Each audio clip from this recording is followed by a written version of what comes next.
Fala, torcida tricolor, fala, fanático. Hoje o vídeo vai ser curtinho, tá, rapaziada? Por quê? Nós vamos falar hoje da proposta que o Hernanes recebeu aí para atuar em um outro clube. Falaremos ali do contrato, da negociação de renovação de contrato do Léo, né? Do nosso então zagueiro Léo. E também vamos falar dessa nova liga que os clubes brasileiros estão tentando fechar aí para a organização do futebol brasileiro, certo, rapaziada? Então vamos embora para as notícias e vamos tentar ser o mais breve possível. Pessoal, olha só, algumas notícias eu vou comentar e vou colocando também aqui algumas curtinhas aí para vocês, porque o dia de hoje foi assim. Todos os dias existem várias especulações, aí vem informação aqui, outra acolá, e é importante para vocês que querem a informação mais compilada terem esse acesso. Vou fazer um comentário. Primeiro, o retorno do Benítez. O Benítez, ele retornou hoje para campo fazer um treinamento com uma restrição de contato físico com os colegas. Então, ele estava participando dos jogos, né, do treinamento, perdão, mas sem encostar em ninguém, porque ele ainda não, ele está se recuperando. Então, é um grande passo para o retorno, mas ele não vai jogar amanhã. A tendência é que ele esteja preparado para o jogo contra o Santos. Amanhã nós jogaremos contra a Chapecoense às 19 horas. Eu fiz um vídeo, se não me engano, ontem, e eu falei de forma errada que era às 16 horas. Alguma coisa me confundiu aí e eu ficava batendo nas 16 horas, mas eu me confundi com os jogos do final de semana, então o jogo vai ser amanhã às 19 horas, certo?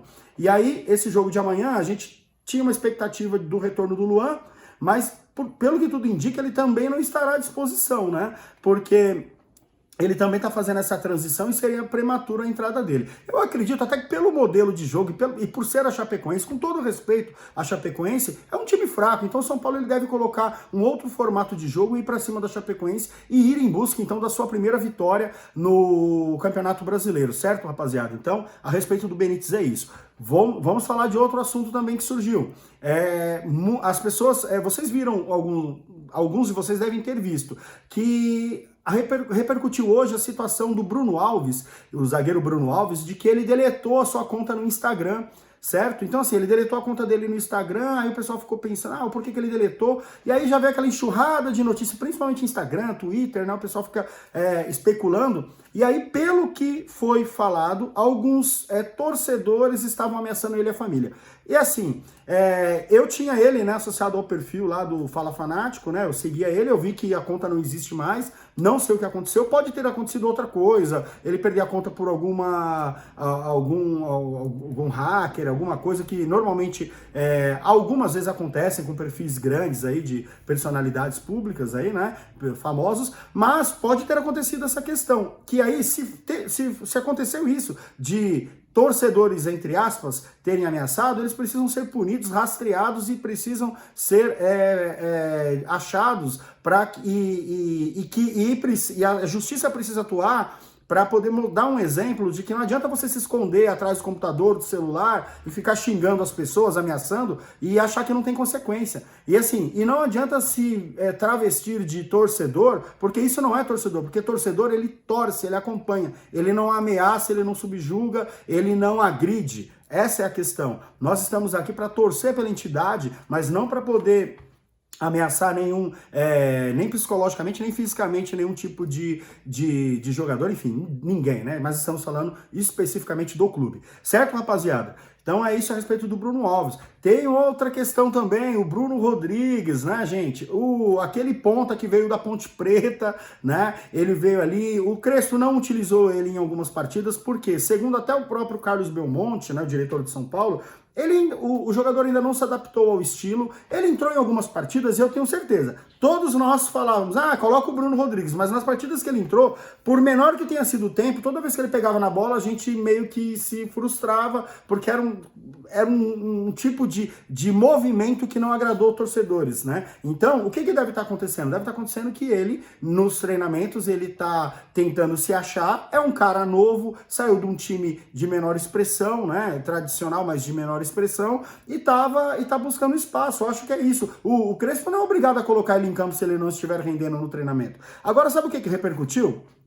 Teve uma postagem ali nas redes sociais que colocaram assim, a foto dele e falaram, o São Paulo precisa dar uma chance. Aí ele comentou dizendo né, e fez aquele emojizinho com a mãozinha do tipo assim, olhando para os céus, apenas uma chance.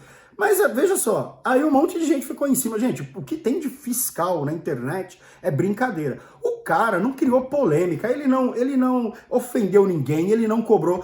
O Hulk chegou a falar para jornalista cobrar a posição dele em coletivo e tudo para jogar no time do Cuca. Colocou o Cuca ali em maus lençóis, o Cuca se ajeitou porque é esperto, sabe que o cara é bom, o cara é craque, e o cara hoje é titular. Mas obviamente o Hulk ganhou em campo, jogando bola ele ganhou a posição, mas ele foi lá e falou, né? Muitos criticaram, mas outros deram parabéns porque o Hulk teve personalidade. Agora vem torcedor falar que o Bruno Alves está errado de cobrar, ele não cobrou. A mensagem que eu vi, que foi publicada, ele apenas compartilhou ali aquela ideia de que, olha, eu gostaria de ter uma chance. Gente, depois ele até apagou, porque ele não deve ter noção, né? Tá aprendendo agora o tamanho que é jogar no São Paulo Futebol Clube, mas assim, direto eu vejo no Instagram dele, ele postando, né? Tô trabalhando forte, tem que trabalhar, gente. É isso, ele acabou de chegar, tem que trabalhar. Tem um monte de come-dorme que tá no São Paulo há vários anos, tiveram inúmeras chances e estão ainda aí. Então assim, deixa o cara lá sossegado, certo? Então essa é a do Bruno. Agora vamos lá.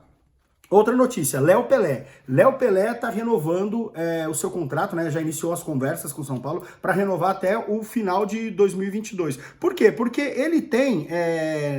Na verdade, o contrato dele acaba em 2022, mas ele já está conversando para poder renovar por mais 2 temporadas. Ele, assim, o Léo, vocês lembram, né, que o Léo, quando ele veio para o São Paulo, né, assim, criou aquela expectativa para ser uma sombra do Reinaldo, né, ele veio do Fluminense, e pelo amor de Deus, horroroso. E o Diniz inventou o Léo na zaga, às vezes a gente reclamava muito pelo esquema do Diniz, mas o Diniz justificava pela saída dele e tudo mais. Quando o Crespo pegou o time, o Crespo manteve ele, porque ele melhorou a questão de defesa, né? Não é um zagueiro, naturalmente, mas a saída de jogo dele é muito boa sim, ele ajuda muito a saída, ele facilita o jogo do Reinaldo, e isso daí favorece a permanência dele no time titular. Hoje, se você me perguntar, pô, tem que renovar com o Léo? É claro que tem que renovar com o Léo. A gente tem ele lá, ele tá até jogando no time titular, ele pode ser um bom reserva, ele pode compor o elenco, ele pode fazer às vezes na lateral esquerda, que é a posição de origem dele, enfim, tá lá, gente, o cara não compromete, não é um salário astronômico, o cara tá se dedicando, é um jovem, né, é um jovem e ele é dedicado, você olha a história dele, é um cara muito humilde, e ele joga com raça,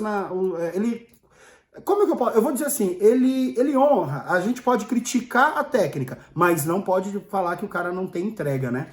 Vamos falar de mais algumas curtinhas aí. Eu li também que o pessoal tava falando que o Pablo teve proposta, não teve proposta de nada, tá?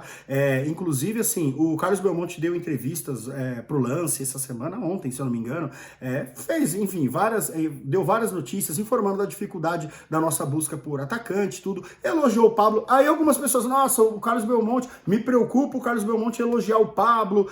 Gente, o cara é diretor, só tem aquele atacante, ele é torcedor também. É lógico que ele sabe que o Pablo é um pereba. É lógico, mas ele vai falar isso do jogador dele, do ativo dele. Como é que ele vai vender? Se ele mesmo deprecia? Não pode, gente. Ele tem que falar, tem que dar moral. Ele não vai queimar o cara. Mas é óbvio que a diretoria do São Paulo gostaria muito de receber uma proposta pelo Pablo. Infelizmente, não recebemos até agora, tá? Falando em proposta, gente, o que acontece? Eu vou até dar uma... Tá. Falando de proposta, eu vou falar aqui a respeito do Hernanes. Olha só que curioso, né? O Hernanes, ele recebeu uma proposta, mas não foi o São Paulo quem recebeu, tá, gente? Foi o Hernanes, né? Então isso foi informado hoje nos canais, né, de informação do São Paulo. O pessoal aí tava dando notícia, os repórteres, né, que cobrem o dia a dia do Tricolor. E aí o pessoal confirmou que o Hernanes, né, os representantes do Hernanes receberam uma sondagem, uma proposta para ir jogar no time. O nome do clube é Lugano, é um time da Suíça. E olha só, né, um baita de um país e tudo mais. E por que ele recebeu essa sondagem? O Abel Braga, ex-técnico do Internacional. Poxa, Abelão, só pela sua iniciativa eu já te dou os parabéns. Por quê? Procurar um jogador como o Hernanes, que não tá jogando, vive machucado, um baita de um salário, você só tá fazendo bem para o Tricolor. Então, no mínimo ali, você tá querendo fazer um agrado pra gente, pra torcida do São Paulo. E eu dou os parabéns. Agora, infelizmente, o Hernanes não aceitou, não gostou dos termos, enfim, rejeitou ali, não gostou do projeto. Agora veja só, hein, Hernanes? O projeto que você... para ir para a Suíça, beleza, o projeto não é bom, mas ficar aqui no Brasil, recebendo esse salário de São Paulo sem jogar, é claro, você não tem culpa, mas eu vou dizer, você teve várias oportunidades, você precisa pôr a mão na cabeça e ver que hoje é um problema, né, para o São Paulo manter aí seus custos. O Carlos Belmonte já disse que não vai ser feito nada contra o Hernanes com relação a salário, a gente tem que honrar o compromisso com ele. O que a diretoria do São Paulo quer fazer é diluir os pagamentos do Hernanes, que o contrato até o final do ano, diluir, sei lá, em mais um ano e pouco aí de pagamento. Por quê? Porque aí o Hernanes, ele acaba o vínculo dele com o São Paulo no final do ano e continua recebendo, ou seja, com esse replanejamento financeiro para poder ele não impactar tanto o fluxo de caixa do São Paulo, mas o São Paulo pagando aquilo que deve, né? Mas distribuindo ao longo do período. O Hernanes, primeira situação, o Hernanes deveria aceitar. A segunda situação é que o Hernanes poderia, né, pensar, se ele quer alguma oportunidade, pensar em atuar em outro clube, até para ajudar o Tricolor também e ajudar ele, se é que ele quer jogar, ou se ele quiser ficar escorado no time lá, parado no banco, recebendo mais de 1 milhão aí de vencimentos, então, para ele tá bom. Falaram também que o Santos especulou, o Nicola falou, mas o Nicola informou que procurou as fontes dele e disseram que não houve especulação, sondagem por Hernanes, nem no Bahia e nem no Santos. E faz sentido, né? Primeiro que o tamanho do salário do Hernanes, o Bahia não ia entrar nessa roubada, o Hernanes não está jogando, e no Santos, se o Hernanes, quando era do São Paulo, o Diniz não gostava, quem dirá agora pedir uma contratação do Hernanes. Então, não faz sentido isso. Para arrematar, galera, é o seguinte, os clubes hoje, eles fizeram algumas reuniões, eu olhei no Instagram do Júlio Casares, né, acompanhando, e aí o que acontece? Os clubes da Série A se reuniram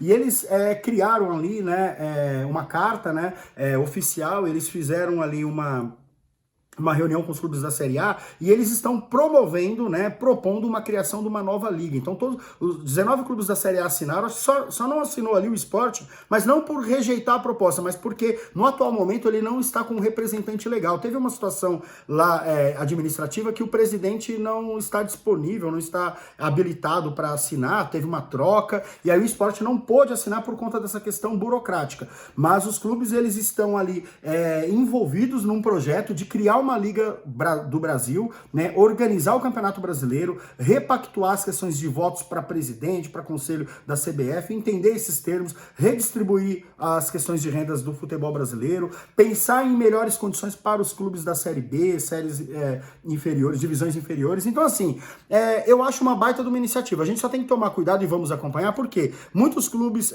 por exemplo, vocês viram aí no início, alguns meses atrás, alguns clubes europeus tentando fazer uma nova liga europeia contra a Champions League e deu em nada, né? Porque depois o que fala mais alto é o dinheiro, né? É a verba, é quem patrocina, os direitos de imagem. Então, assim, indo para a questão do Brasil, é importante sim que os clubes tenham união, porque a CBF, ela está envolvida em diversos escândalos há anos, é uma instituição poderosíssima, mas que nada fez a favor dos clubes até então. Ela simplesmente tem esse status, mas a gente não consegue atribuir nenhuma benfeitoria vinda da CBF, que deixou ali os clubes, tanto das divisões, da divisão A quanto das demais divisões, ali, digamos, satisfeitos com a atuação. Então, rapaziada que eu digo ali são os dirigentes dos outros clubes. É isso aí. Vão forte pra cima aí, se vocês se unirem, vamos criar uma liga aí, porque o torcedor vai sempre assistir o clube e vai estar torcendo para a competição que estiver em disputa, independentemente da organização. Beleza, rapaziada? Obrigado por terem ficado até aqui, um abraço.